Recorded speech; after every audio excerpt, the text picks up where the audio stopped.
Hi, hello, and welcome to another video. Today we are talking about Lynn Painter books. I've read Better Than the Movies, The Do-Over, Betting on You, and Mr. Wrong Number, which should be 4 books, right? But I only read 3.5. Because guys, for the life of me, I do not understand how the author of all of this wrote this. How? Anyway, first things first. I started with Better Than the Movies, which is about Liz Buxbaum, who wants to get her childhood crush, Michael, who was like one of her neighbors, but he moved away and now he's back in town. And she's like, oh my god, I want this guy. This is like fate. He's back now. I always wanted him and now he's back.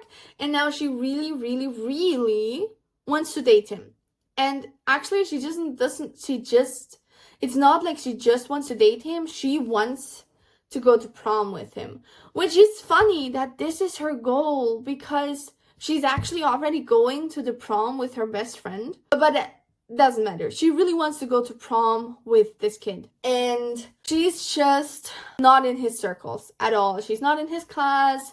She doesn't really have the same friend group like him other than Wes Bennett. And Wes Bennett is like her neighbor. Like, I think it's like not next to her, but across from her. And it's funny because they hate each other. Or at least we think that. And he just keeps bugging her a lot. And she's like always really irritated by him. And she really wants Michael. And Michael and Wes are friends. And now she's going up to Wes and is like, okay, Wes, I need your help. If you help me, you can have my parking spot. And they were fighting about this parking spot in front of her house for some reason.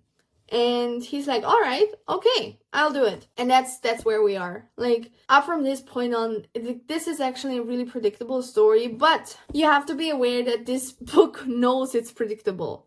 It actually just goes with the tropes. This girl is a real big rom-com fan, which she would have a lot of references to rom-coms, which are totally fine. But if you don't know them, they mean nothing to you. And I knew most of it, but I didn't know all of it. So yeah, but it's fine. It's totally fine. I like it that she goes into that like this. And this is like, yeah, wait, Liz is this Hufflepuff girl, and she has this Hufflepuff tendencies. And Wes, the actual love interest in this book, he's a Slytherin. But now that I've said this, all of her characters are like that. There's this Hufflepuff Slytherin dynamic in The Do-Over and in Betting on You. Because all of her girls are non-confrontational girls with a really quirky side to them. And all of her guys are these snarky, scheming kind of guys. Brooding. They all have this in some way or another. And I'm here for it. Don't get me wrong. But all of her books, Better Than the Movies, The Do-Over, Betting on You, all have the same kind of relationship setting, which, again, is totally fine. And it would not have bugged me as much as it did if I hadn't read the books in a go. Like, today's Thursday, and I read Better Than the Movies on Monday, The Do-Over on Tuesday, Betting on You I read yesterday, and I started reading Mr. Wrong Number this morning, but I just couldn't finish it. And then we have The Do-Over, which is this Valentine's Day time loop kind of book, which is funny because I went into this not knowing, of course, what I'm reading because I never read the blurb. I'm just like, oh, that cover is cute. Or that book has so many stars. Let's read this. And I'll just go like this. I never read the blurb. But The Do-Over was not a bad book. Was it the best time loop story I've ever read? No. I think the best time loop story I've ever read was this one Harry Draco fanfiction that was an amazing story. But The Do-Over by Lynn Painter was fine. I went into this. It was so funny because I was waiting at the doctor's office because I just recently had a lung infection. And I was waiting at the doctor's office and sitting there. And I was like, oh, this poor girl has such a horrible day. And it really is a train wreck of a day. Her day is horrible. And I was not, I mean, it even, the book is even called The Do-Over, and I thought nothing of it. I just went in there and I was like, oh, that poor girl. And then the day repeated, and I'm like, this is a time loop story. How did I not see it? All the signs were there.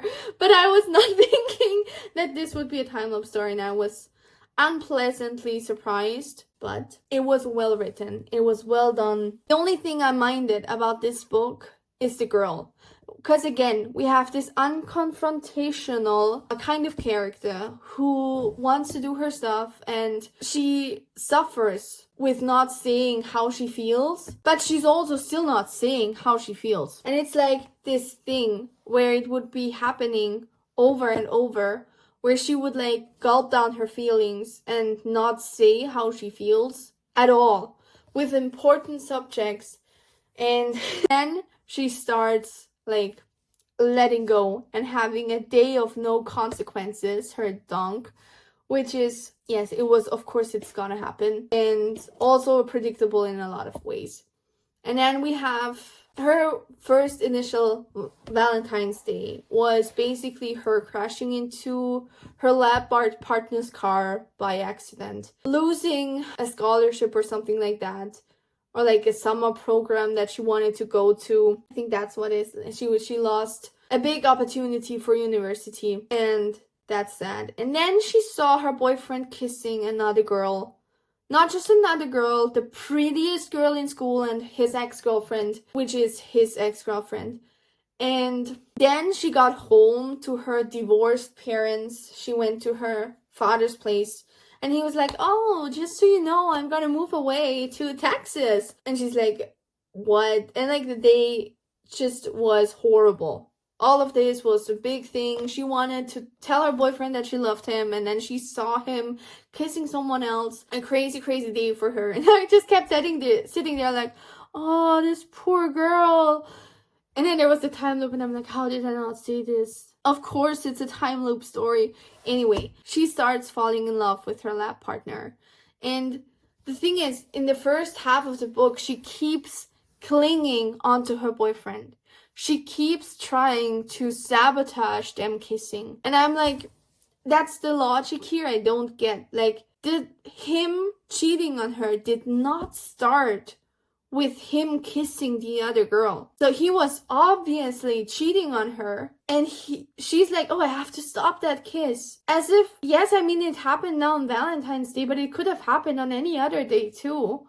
Like, I did not understand her logic there in this book. And that being said, though, I did love the book, though. It was cute, even though it was predictable. Again, here we reference rom-com movies, where I'm like, I get that we reference rom-com movies in the other book. I don't get why we are referencing them now.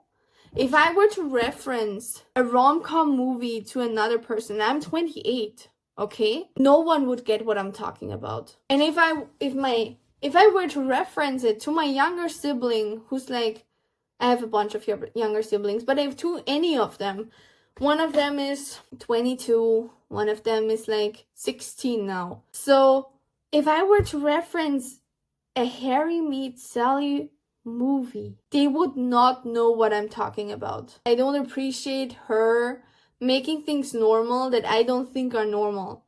I get that in the other book, the rom-coms were a big thing, because of course the other guy can reference, of course Wes can reference rom-com movies, because he knows that Liz loves rom-com movies.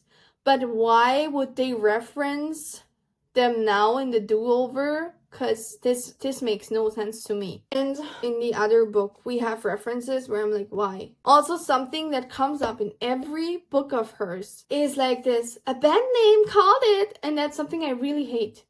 I hate that this was in every book of hers, where they would be like, oh, and this is like a da-da-da, and then, oh, Hot Scissors, and it would be like a random thing, and I'm like, Hot Scissors, band name called it, and it's like, I don't know anyone who does that. Not one. This is only a thing I see in movies, and even there I'm like, so I'm Another thing they love to do in all of her books is guessing what other people do.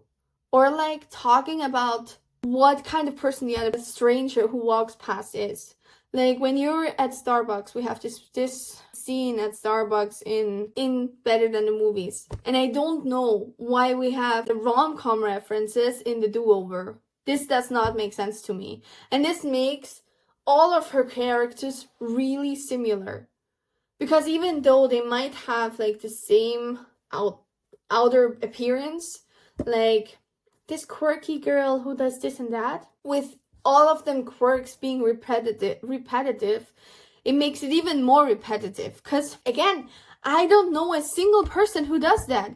And that's something that really bugged me, that I read like three and a half books where this was something that was like really normal to do. And I'm like, but it's not. And I minded it. I actually minded it. Where the guessing game, I did not mind in the Do-Over because it actually made sense. And that was actually also a moment at the end where it actually made me cry because that was just such a good scene. And I was so here for it. So I don't necessarily hate that it's happening. I hate that it's everywhere. I hate that she does this in every book of hers, which makes it repetitive and not unique anymore, and normalizes it, where I'm like, this is something I can't identify with. So to me, this was just like, But the Do-Over is also 4 stars for me, and I did love the book. I did. Even though I'm complaining about stuff. But also, the complaining about stuff is a me issue. I read all the books within 3.5 days. So all of the similarities are like glaring out to me. So, of course, like, maybe if I had read the Do-Over now and Better Than the Movies 3 months from now, I wouldn't have even realized. But now that I've read them back to back, I'm like, I mind this. And then we have Betting on You, which honestly for me was the best one. Betting on You was amazing, even though it was the last one I read. So all of these tropes that she has with referencing rom-coms, which again made no sense for them to reference rom-coms. Made no sense. And playing their what does this person do kind of game. We have the same thing here now, the recurring theme also, that all of Lynn Painter characters have. So usually from the female character, the parents are divorced or the mom died, and we have a new relationship on the parent side. And in this book, it was like a really big thing because, as always, this female lead is a quirky reader girl this time, which funnily enough does barely get mentioned, considering how often they reference like rom-com movies.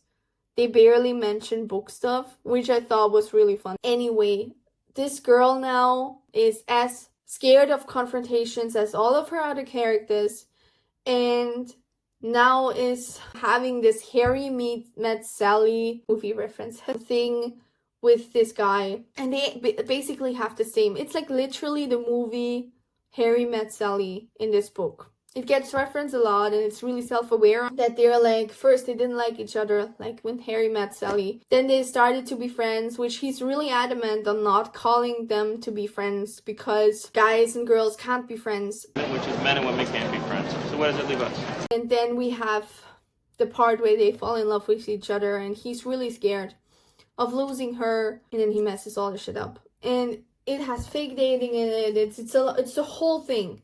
It's the whole thing. You have everything in there.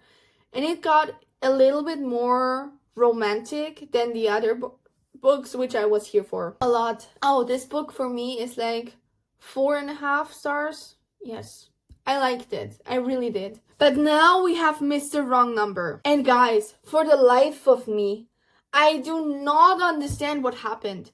This girl, like, let's read the blurb. Oh my god. Mr. Wrong Number by Lynn Painter. Things get textual when a steamy message from a random wrong number turns into an anonymous relationship in this hilarious rom-com by Lynn Painter.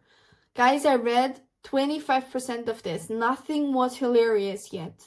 It was just annoying. Bad luck has always followed Olivia Marshall. Or maybe she's just this screwed up her family thinks she is. Yes, she is. Because she's messing things up and she's completely unapologetic for it. She burns down her apartment by, like, her ex-boyfriend broke up / cheated on her. And she's like burning his letters, which just reminded me of the song Burn from Hamilton, where she's like, I'm burning the letters that might have redeemed you. Watching it burn. Which was, yeah, it was literally that. But then an animal came and pushed over her tin thing where she had all the letters in, and her whole apartment burned down. And she keeps being like that. She keeps being like, oh, this was not my fault. This was not my fault. I did everything right. I had everything prepared, and then this came and this happened. And then she moves into her brother's apartment for a month. And her brother lives with his school best friend. And she keeps being so annoying. She keeps ruining shit.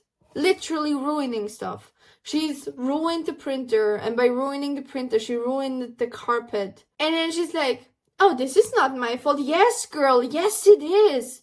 And not that she's apologizing to the best friend of her brother, which is his apartment. She's like, this could have happened to everyone. She never said sorry. She's just like, oh, this could have happened to anyone. What? No. Like, anyway. But when a what are you wearing text from the random wrong number turns into the hottest, most entertaining, albeit anonymous, relationship of her life, she thinks things might be on the upswing. The what are you wearing text was the hottest, most entertaining relationship she's ever had.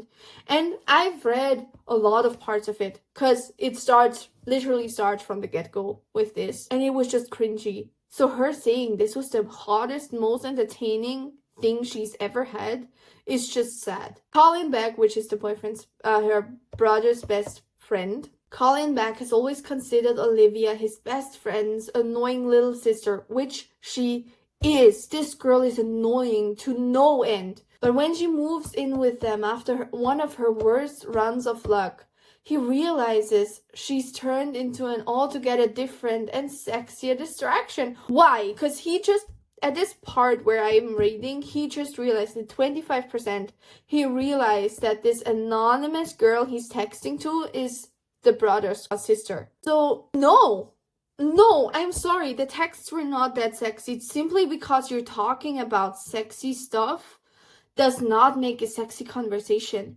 And their conversation was just cringy.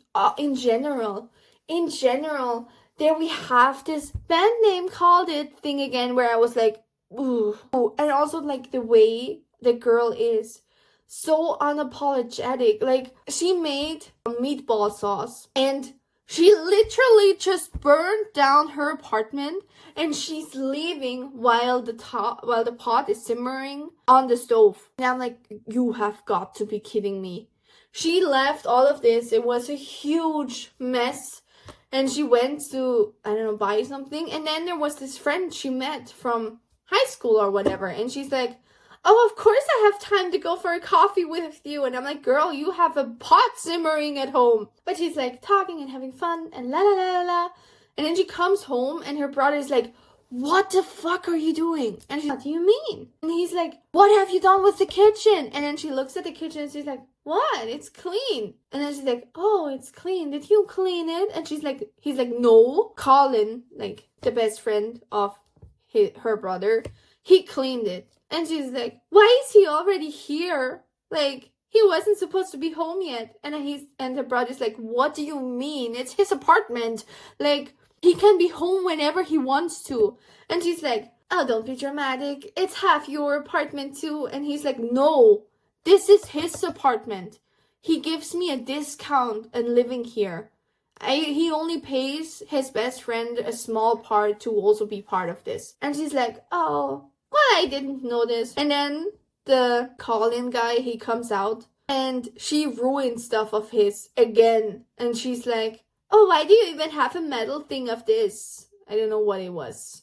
Doesn't matter. And he's like, cause I like quality. And she's like, well, it's pretentious. And he's like, oh, is that why you put a dent in it? Oh, you saw that? That's all she said. Oh, you saw that? I'm gonna buy you a plastic one. How is that a replacement? And she keeps being like that. She keeps being like that, where she messes up and she's not apologizing for it. And I'm like, girl, you cannot do that. And that's why I stopped at 25%. Where I'm like, no, I'm at 25% and I'm already losing my shit over this because I'm hating it. And I'm not gonna read this because this is 2024 now and I'm loving myself more than wanting to read this. Because I know I will not like this. I already don't like this. I already have a rage level up here. So I'm not gonna finish this book. And I'm like, how did the same author that wrote 3 amazing 4-star books for me write this? How is this even possible? I don't get it. I'm really confused. Because I'm like, oh, Lynn Painter, I think I'm loving her now. And then we have this. And I'm like, how? How did this happen? When did this book come out? Is this put there somewhere? Published March 2022. So it just came out 2 years ago. She wrote the other books before writing that. Like, no, I'm sorry. Like, I really want to like Lynn Painter, but I think I can only like her YA stories and not her adult stories. And there's this other book called, it's something with Amy. Accidentally Amy? Let me check. Accidentally Amy, which I will not read. Because this is not a YA story and I'm scared. I'm telling you how it is. I'm scared of this. Like, this, no. I will only read her YA stuff. Everything else is just scary. So yeah, that's my book round here now. Thank you for listening. Bye!